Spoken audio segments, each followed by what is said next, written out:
कनक news द्वारा आयोजित उड़ीसा निर्माण कॉन्क्लेव 2023 के कार्यक्रम में मंच पर उपस्थित उड़ीसा सरकार के ऊर्जा उद्योग और एमएसएमई के माननीय मंत्री श्री प्रताप केसरी देव जी,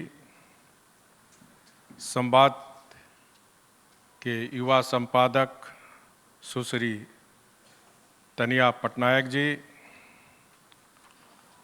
और इस सभागार में उपस्थित सभी महानुभाव, देवियों, सज्जनों, छात्र छात्राओं और मीडिया के साथियों, जय जगन्नाथ। अपना मन को समस्तों को मोर आंतरिक शुभेच्छा, अभिनंदन, नमस्कार, जोहार। संवाद ग्रुप के टीवी चैनल कनक न्यूज की तरफ से आयोजित 8वीं उड़ीसा निर्माण कॉन्क्लेव का उद्घाटन करते हुए और आप सबों के बीच उपस्थित होकर मुझे बड़ी प्रसन्नता हो रही है। इस कॉन्क्लेव में उड़ीसा के सर्वांगीण विकास के लिए समाज के विशिष्ट जन एकत्रित हुए हैं। यह मेरी खुशकिस्मती है कि महाप्रभु श्री जगन्नाथ की इस पवित्र भूमि में आप सबको संबोधित करने का मौका मिला है। इसके लिए संवाद ग्रुप के टीवी चैनल कनक न्यूज परिवार को बहुत बहुत बधाई। पड़ोसी राज्य झारखंड के निवासी होने के कारण उड़ीसा के प्रति सर्वदा आकर्षित रहा हूँ। विधायक, मंत्री, मुख्यमंत्री रहते हुए भी मैं महाप्रभु जगन्नाथ का आशीर्वाद लेता रहा।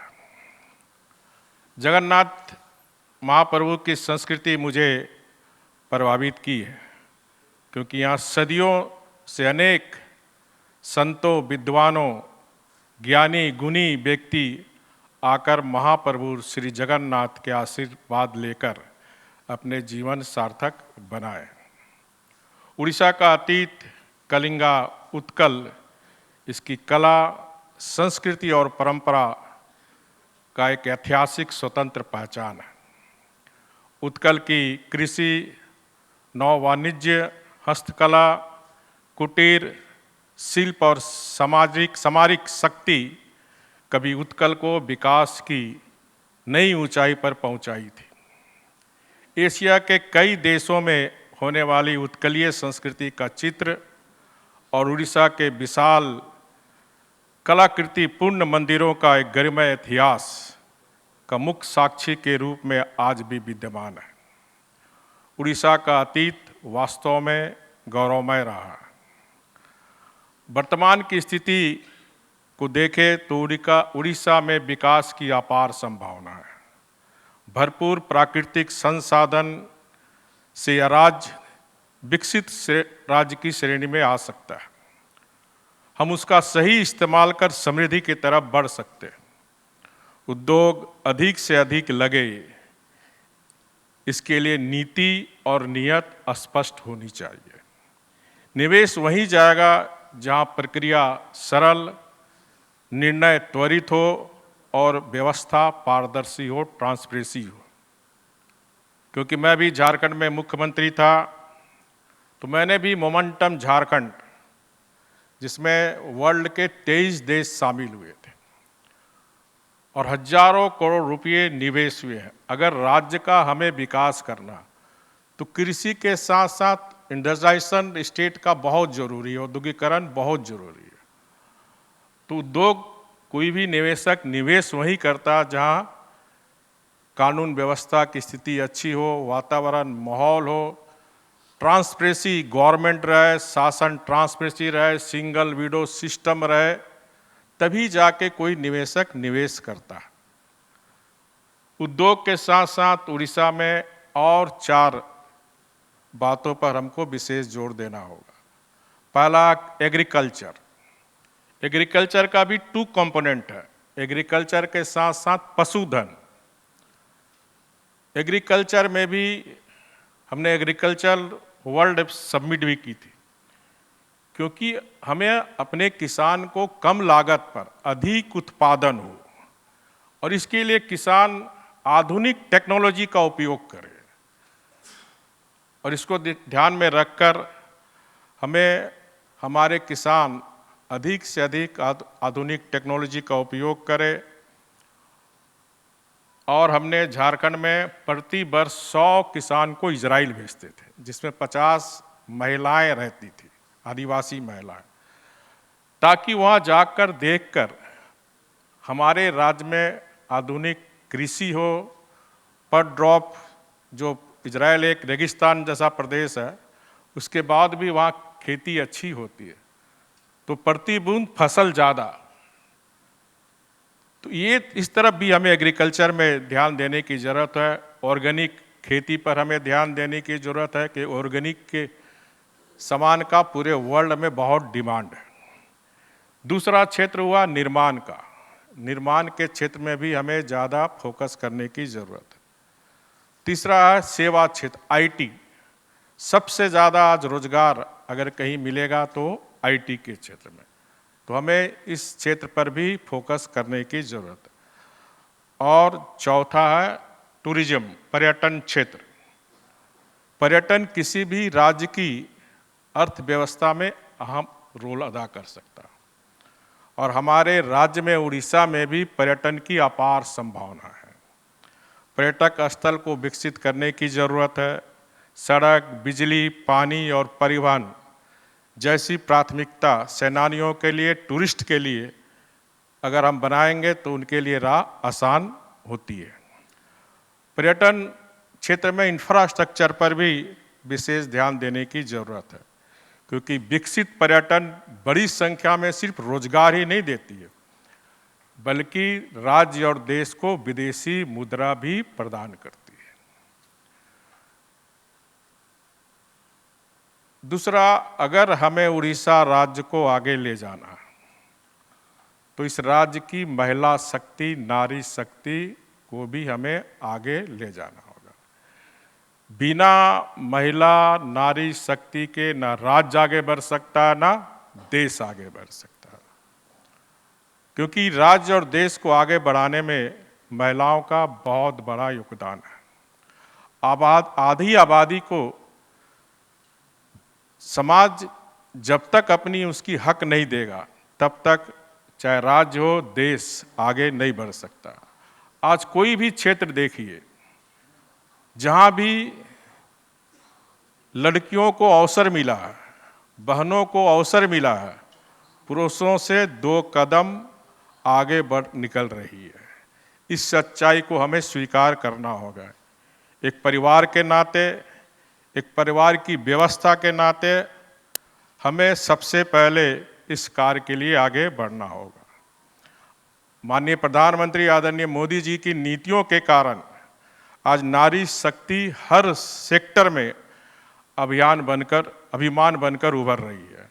चाहे वो आईटी के क्षेत्र हो, स्टार्टअप का क्षेत्र हो, ओलंपिक का क्षेत्र हो, रिसर्च का सेक्टर हो, शिक्षा का सेक्टर हो या विज्ञान का हो, चाहे उद्यम के रूप में हो, चाहे खेल के रूप में हो, हर क्षेत्र में महिला आज अपनी शक्ति के बल पर परचम लहरा रही है।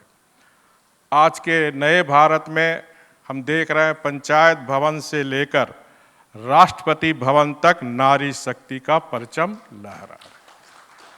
और एक खुशी की बात है, कनकलेव में भी एक युवा नारी शक्ति ही इस कनकलेव का निर्माण कर। आज देश के जितने भी टीवी को देखें तो टीवी एंकर में ज़्यादा कौन है? हमारी देश की बेटियां, हमारी देश की बहनें। तो ये ताकत को हमें, अगर उड़ीसा को डेवलप करना, तो इन शक्ति को हमें आगे करने की जरूरत है। जो युवा शक्ति है, इस राष्ट्र की शक्ति है। किसी भी राज्य की, देश की अर्थव्यवस्था को अगर हमें मजबूत करना, तो सबसे बड़ा धन हमारे पास है, वो है युवा शक्ति।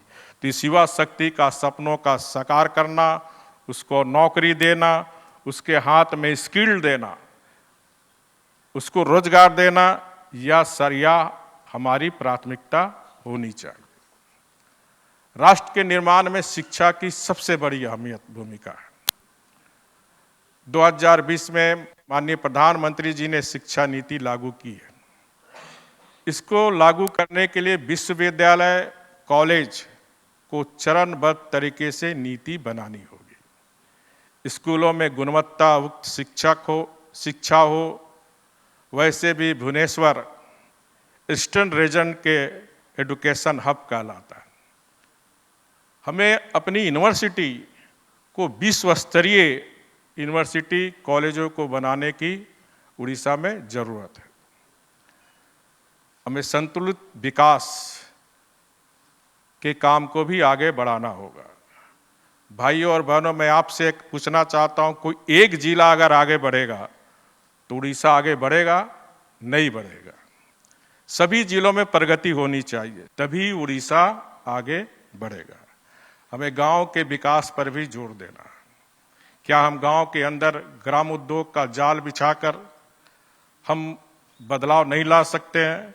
गांव के जीवन में, गांव में अगर ग्राम उद्योग हम लगाएंगे तो कोई भी गांव का आदमी अपने गांव छोड़कर रोजी रोटी कमाने के लिए दूसरी जगह नहीं जा सकता। हमें गरीबों की भी भलाई करने की जरूरत है। हमें आदिवासी भाई बहनों की भी चिंता करने की जरूरत है। और उड़ीसा में 3 एयरपोर्ट, समुद्र तट होने के कारण काफी बड़े पैमाने पर यहाँ मछुआरे भाई भी रहते हैं। तो समुद्र तट पर रहने वाले हमारे मछुआरों की भी हमें चिंता करनी होगी। हमें शहरी गरीब जो रहते हैं शहर में, उनकी भी चिंता करनी होगी। और इस चिंता के लिए हमें उन गरीब परिवारों के शिक्षा पर बल देना होगा, रोजगार की व्यवस्था करनी होगी, स्वास्थ्य की चिंता करनी होगी। तभी जाकर जो हमारे सरदेश स्वर्गीय विश्वनाथ दास, कृष्णचंद्र गणपति नारायण देव और अन्य साथियों ने उड़ीसा के लोगों के लिए अलग राज्य के निर्माण में जो महत्वपूर्ण योगदान दिया था, के सपनों को पूरा करने के लिए ये हम सबका सौभाग्य है कि ये जिम्मेदारी हम सबको मिला है।